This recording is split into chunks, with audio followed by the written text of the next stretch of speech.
Daily Words of God. The regulations of the age of law.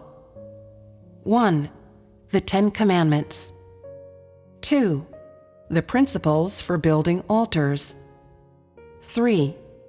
Regulations for the treatment of servants. 4. Regulations for theft and compensation. 5. Keeping the Sabbath year and the 3 feasts. 6. Regulations for the Sabbath day. 7. Regulations for offerings. A. Burnt offerings. B. Grain offerings. C. Peace offerings. D. Sin offerings. E. Trespass offerings. F. Regulations for offerings by priests. Aaron and his sons are ordered to comply. 1. Burnt offerings by priests. 2. Grain offerings by priests. 3. Sin offerings by priests. 4. Trespass offerings by priests. 5. Peace offerings by priests. 8. Regulations for the eating of offerings by priests. 9. Clean and unclean animals, those which can and cannot be eaten. 10. Regulations for the purification of women following childbirth. 11. Standards for the examination of leprosy. 12. Regulations for those who have been healed of leprosy. 13. Regulations for cleansing infected houses. 14. Regulations for those suffering from abnormal discharges. 15. The Day of Atonement that must be observed once a year. 16. Rules for the slaughtering of cattle and sheep. 17. The prohibition of following detestable practices of Gentiles, not committing incest, and so on. 18. Regulations that must be followed by the people. You shall be holy, for I, Jehovah, your God, am holy. 19. The execution of those who sacrifice their children to Molech. 20. Regulations for the punishment of the crime of adultery. 21. Rules that should be observed by priests. Rules for their everyday behavior. Rules for the consumption of holy things. Rules for making offerings, and so on. 22. Feasts that should be observed. The Sabbath day, Passover, Pentecost, the Day of Atonement, and so on. 23. Other regulations. Burning the lamps, the year of Jubilee, the redemption of the land, making vows, the offering of tithes, and so on. The regulations of the age of law are the real proof of God's direction of all mankind. So, you've read these regulations and principles of the age of law, yes? Do the regulations encompass a broad range? First, they cover the 10 Commandments, after which are the regulations for how to build altars, and so on. These are followed by regulations for keeping the Sabbath and observing the 3 feasts, after which are the regulations for offerings. Did you see how many types of offerings there are? There are burnt offerings, grain offerings, peace offerings, sin offerings, and so on, which are followed by regulations for priests' offerings, including burnt offerings and grain offerings by priests, and other kinds of offerings. The 8th regulations are for the eating of offerings by priests, and then there are regulations for what should be observed during people's lives. There are stipulations for many aspects of people's lives, such as the regulations for what they may or may not eat, for the purification of women following childbirth, and for those who have been healed of leprosy. In these regulations, God goes so far as to speak about disease, and there are even rules for the slaughter of sheep and cattle, and so on. Sheep and cattle were created by God, and you should slaughter them however God tells you to. There is, without doubt, reason to God's words. It is undoubtedly right to act as decreed by God, and surely of benefit to people. There are also feasts and rules to be observed, such as the Sabbath day, Passover, and more. God spoke of all of these. Let us look at the final ones, other regulations: burning the lamps, the year of Jubilee, the redemption of the land, making vows, the offering of tithes, and so on. Do these encompass a broad range? The first thing to be talked of is the issue of people's offerings. Then there are regulations for theft and compensation, and the observation of the Sabbath day. Every one of life's details is involved.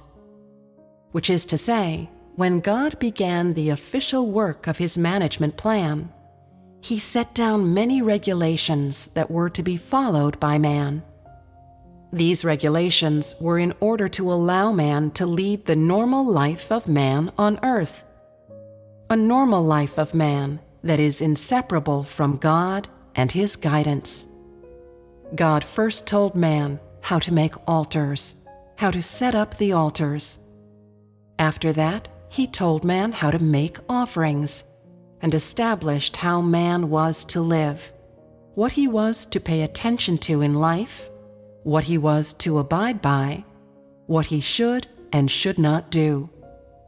What God set out for man was all-embracing, and with these customs, regulations, and principles, He standardized people's behavior, guided their lives, guided their initiation to the laws of God, guided them to come before the altar of God, guided them in having a life among all the things God had made for man that was possessed of order, regularity, and moderation. God first used these simple regulations and principles to set limits for man, so that on earth man would have a normal life of worshiping God, would have the normal life of man. Such is the specific content of the beginning of His 6,000-year management plan. The regulations and rules cover a very broad content. They are the specifics of God's guidance of mankind during the age of law. They had to be accepted and honored by the people who came before the age of law. They are a record of the work done by God during the age of law, and they are real proof of God's leadership and guidance of all mankind. Mankind is forever inseparable from God's teachings and provisions. In these regulations, we see that God's attitude toward His work, toward His management, and toward mankind is serious, sincere, rigorous, and responsible. He does the work He must do among mankind according to His steps, without the slightest discrepancy, speaking the words that He must speak to mankind without the slightest error or omission, allowing man to see that he is inseparable from God's leadership, and showing him just how important all that God does and says is to mankind, regardless of what man is like in the next age. In short, at the very beginning, during the age of law, God did these simple things. To God, people's concepts of God, the world, and mankind in that age were abstract and opaque. And even though they had some conscious ideas and intentions, all of them were unclear and incorrect. And thus, mankind was inseparable from God's teachings and provisions for them. Earliest mankind knew nothing, and so God had to begin teaching man from the most superficial and basic principles for survival and regulations necessary for living, imbuing these things in the heart of man bit by bit, and giving man a gradual understanding of God, a gradual appreciation and understanding of God's leadership, and a basic concept of the relationship between man and God. Through these regulations and through these rules, which were of words. After achieving this effect, only then was God able to, little by little, do the work that he would do later. And thus these regulations and the work done by God during the age of law are the bedrock of his work of saving mankind, and the first stage of work in God's management plan. Although prior to the work of the age of law, God had spoken to Adam, Eve, and their descendants, those commands and teachings were not so systematic or specific as to be issued one by one to man, and they were not written down, nor did they become regulations. That is because, at that time, God's plan had not gone that far. Only when God had led man to this step could he begin speaking these regulations of the age of law, and begin making man carry them out. It was a necessary process, and the outcome was inevitable. These simple customs and regulations show man the steps of God's management work and the wisdom of God revealed in his management plan. God knows what content and means to use to begin, what means to use to continue, and what means to use to end, in order that he could gain a group of people who bear testimony to him, could gain a group of people that are of the same mind as him. He knows what is within man, and knows what is lacking in man. He knows what he has to provide, and how he should lead man. And so too does he know what man should and should not do. Man is like a puppet. Even though he had no understanding of God's will, he couldn't help but be led by God's work of management, step by step, up to today. There was no haziness in God's heart about what he was to do. In his heart, there was a very clear and vivid plan, and he carried out the work that he himself wished to do according to his steps and his plan, progressing from the superficial to the profound. Even though he had not indicated the work that he was to do later, his subsequent work still continued to be carried out and progress in strict accordance with his plan, which is a manifestation of what God has and is also the authority of God. Regardless of which stage of his management plan he is doing, his disposition and his substance represent himself. This is absolutely true. Regardless of the age or the stage of work, what kind of people God loves, what kind of people he loathes, his disposition and all that he has and is will never change.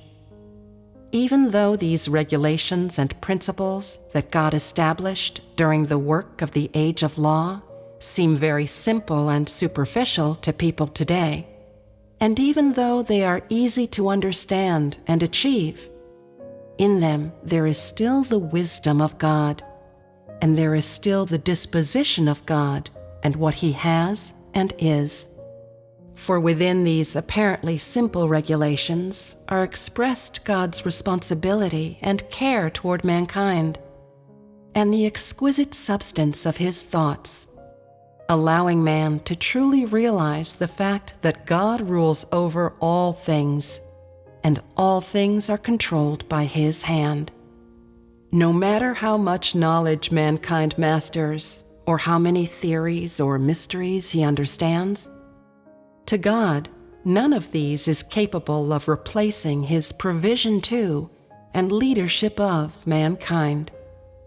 Mankind will forever be inseparable from God's guidance and the personal work of God.